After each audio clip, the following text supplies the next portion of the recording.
Quelle que soit la saison, pourvu que le temps s'annonce suffisamment dégagé, Niente.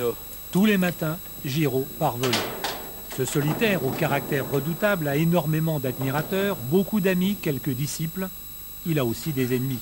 Il faut dire que comme Geiger, cet homme n'y va pas par quatre chemins. Il a ses têtes, ses thèmes et sa pédagogie. Comme Geiger, il se bat contre l'immobilisme et l'emprise croissante des règles administratives sur cette liberté superbe que représente l'avion, surtout en montagne. En fait, il dit haut et fort et à sa manière ce que beaucoup de pilotes pensent tout bas. Plus les années passent, plus les hommes deviennent bêtes. Et je fais surtout allusion à nos hauts fonctionnaires qui sont des cons de première.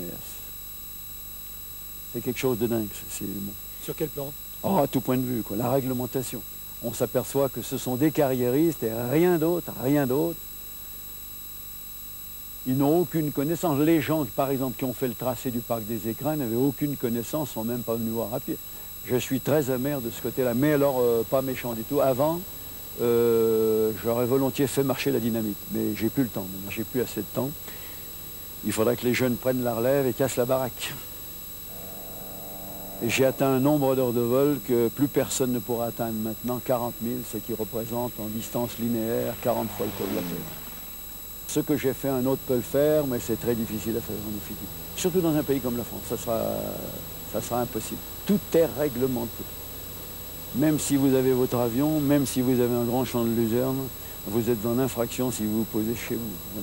Alors que les Anglais ont bien compris, les Suédois aussi, les Américains, vous vous posez où vous voulez, mais...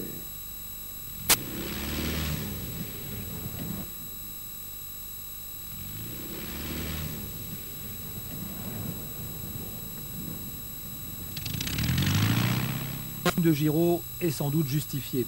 Mais sa modestie lui fait oublier que la technique de l'aviation de montagne, dont il reste l'un des pionniers, a quand même débouché sur des applications commerciales aujourd'hui utilisées dans le monde entier.